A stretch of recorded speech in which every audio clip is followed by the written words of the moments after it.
Ketika pasukan Rusia menginvasi Ukraina pada 24 Februari 2022, Rusia dan banyak kekuatan barat memperkirakan Ukraina akan jatuh hanya dalam waktu 4 hari.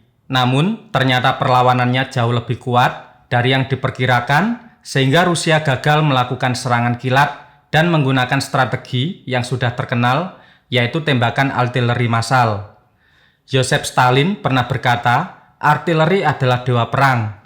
Dan sejak zaman Peter Agung, Angkatan Darat Rusia mengandalkan senjata massal sebagai cara untuk menghancurkan pertahanan pasukan musuh sebelum bergerak dengan tank dan pasukan.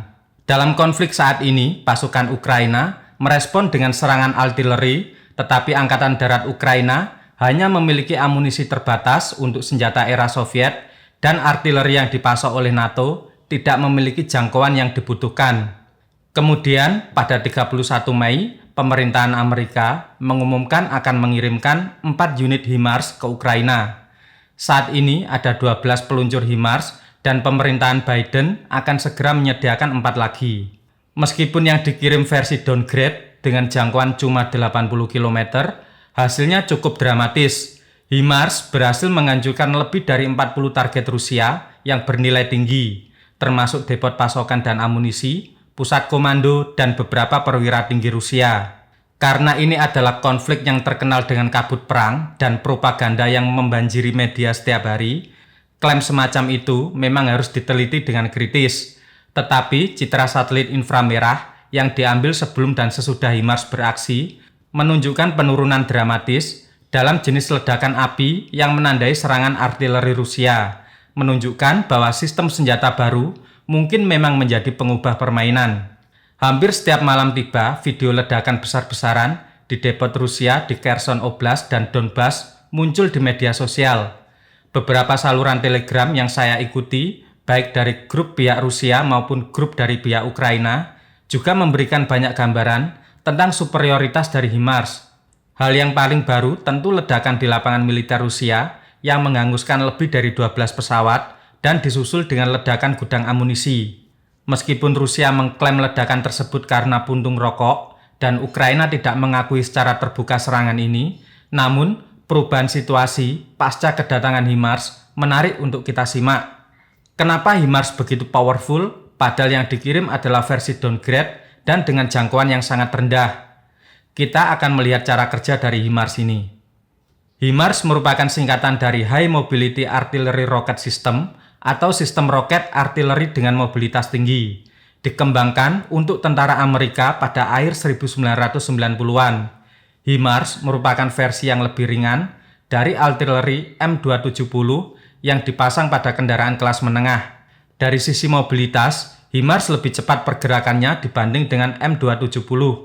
HIMARS membawa 1 pot rudal, sementara M270 membawa 2 pot rudal. Sistem HIMARS terdiri dari sasis kendaraan militer yang disebut rangka truk M1440 dan sistem pengendali peledakan atau Fire Control System yang melakukan kalkulasi data yang diperoleh dari GPS atau drone pemantau. HIMARS memiliki panjang 7 meter, lebar 2,4 meter, tinggi sekitar 3,2 meter, berat totalnya sekitar 10 ton. Karena fleksibilitasnya, HIMARS bisa dioperasikan hanya oleh 3 orang awak, pengemudi, penembak, dan komandan. Tapi kecanggihan fire control sistemnya memungkinkan bisa dioperasikan oleh 2 awak, bahkan dalam kondisi darurat bisa dihandle oleh 1 orang saja. Mobilitas tingginya dianggap menarik karena mudah diangkut dan dipindahkan dengan pesawat. Biasanya diangkut oleh Hercules C-130 Lockheed, cuma butuh waktu sekitar 15 menit dari pendaratan sampai HIMARS bergerak ke lokasi yang diinginkan. Saat mendarat, awak langsung membongkar HIMARS bersama dengan reloader dan peluncur. Kemudian, batalion HIMARS akan bergerak ke garis depan pertempuran. Pusat komando akan mengirimkan data target yang akan dihancurkan berupa koordinat atau poin GPS. Dalam keadaan perang dan ancaman tinggi, HIMARS menggunakan kemampuan menembak dan berlari untuk pertahanan kru. Itulah kenapa HIMARS sulit dihancurkan, karena ketika lokasinya terlacak, kru sudah pergi jauh dan berpindah lokasi. Kemampuan HIMARS untuk menyebarkan peluru atau memuat ulang hanya dalam beberapa menit secara signifikan menghalangi kemampuan musuh untuk menemukan dan menargetkan HIMARS.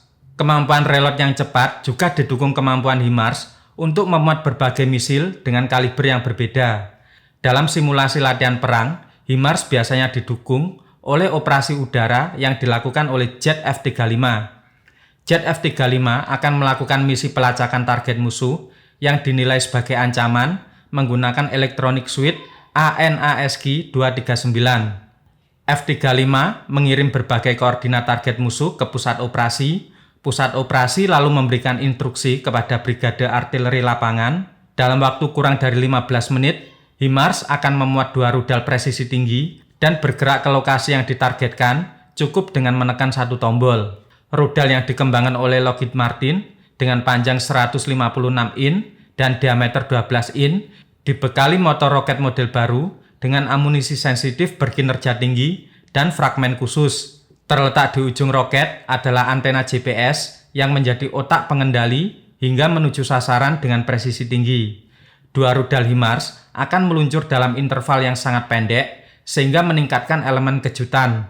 Dibandingkan dengan Uragan milik Rusia yang memiliki jangkauan presisi 40 km, HIMARS yang dikirim ke Ukraina memiliki jangkauan jauh lebih tinggi, yaitu 80 km.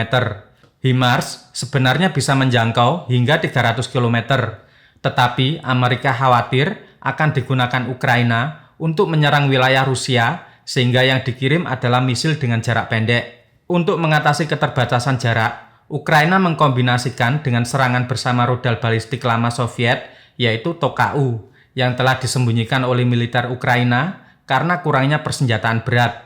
Sistem Toka-U memiliki jangkauan efektif hingga 100 km dan lebih kuat daripada HIMARS, tetapi akurasinya sangat rendah dan lebih mudah untuk dicegat oleh S-400 dan S-300 Rusia.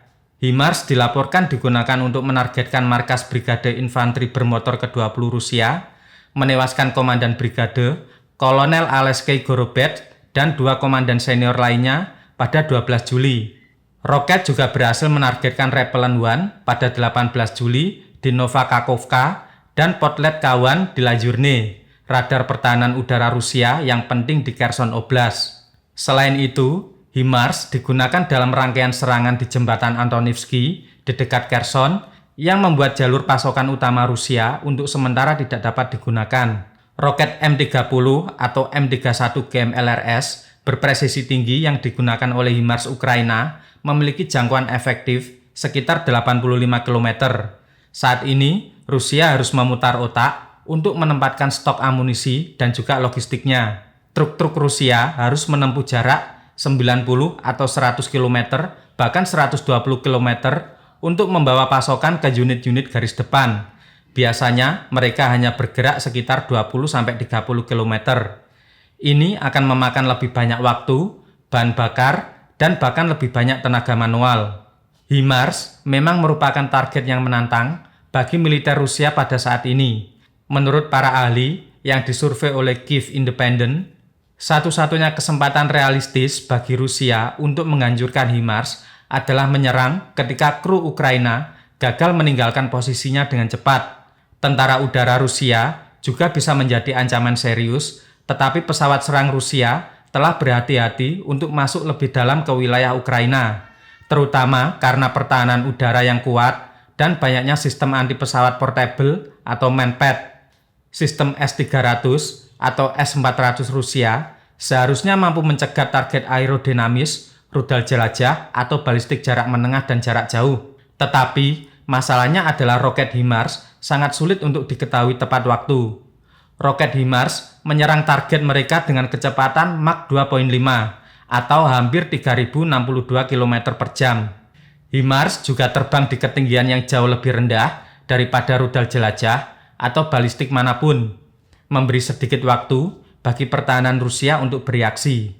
Perang Rusia-Ukraina agaknya digunakan sebagai proksi oleh NATO, tempat uji coba senjata, dan bagi sebagian negara ex-Uni Soviet digunakan sebagai sarana untuk cuci gudang senjata lama. Jalan damai masih terasa panjang, apalagi ditambah dengan ketegangan Indo-Pasifik, Cina, dan Taiwan. Kita akan menghadapi tahun-tahun di mana situasi mungkin akan mirip dengan era Perang Dingin. Oke kawan-kawan, Demikian, terima kasih.